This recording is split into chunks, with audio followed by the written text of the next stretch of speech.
Ceiling fan দুলছে, চৌবাচ্চাও দুলছে। ভূমিকম্পের সময় কলকাতায় এমন দৃশ্য দেখা যায়।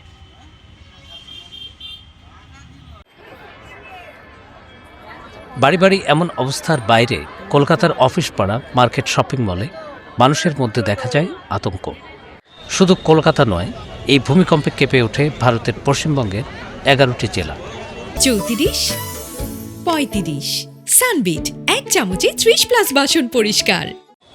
27 ফেব্রুয়ারি শুক্রবার 1:54 দিকে কলকাতায় ভূমিকম্প অনুভূত হয়। এর ঠিক 3 মিনিট পর 1:23 পরপর কয়েকবার কেঁপে ওঠে পুরো কলকাতা। অনেক মানুষ ঘরবাড়ি, অফিস, আদালত থেকে রাস্তায় নেমে আসে। তাদের চোখে মুখে আতঙ্কের ছাপ ফুটে ওঠে।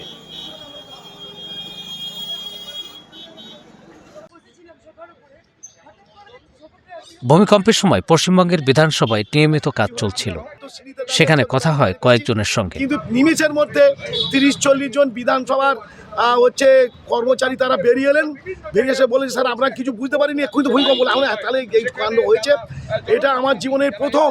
আমি সোফার উপর বসেছিলাম, সোফাটা জোরে একটা নড়ে উঠলো, কেমন হলো আমি বোঝবার সঙ্গে সঙ্গে দেখছি বিধানসভার ভেতর থেকে যা কর্মচারীরা আছে সবাই দৌড়ে বেরিয়ে ছুটে চলে আসছে।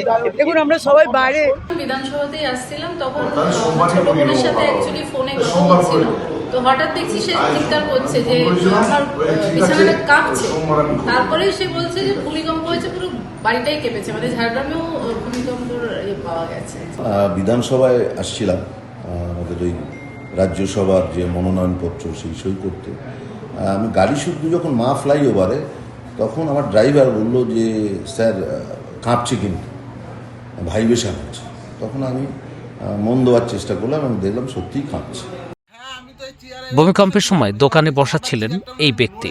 মানে আমি পড়ে যাবো, আমার মাথা ব্যথা এখন ঘুরছে। এবার আমি হঠাৎ বাইরে বেরিয়ে, আমার এখানে একটা চৌবাচ্চা আছে, চৌবাচ্চা দেখছি জল এরকম আপ ডাউন করছে।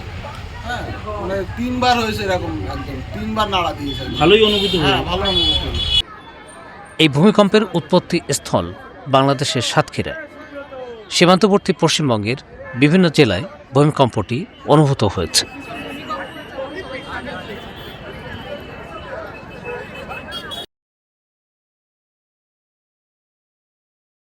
34, 35 সানবিট 1 চামচে 30+ বাসন পরিষ্কার।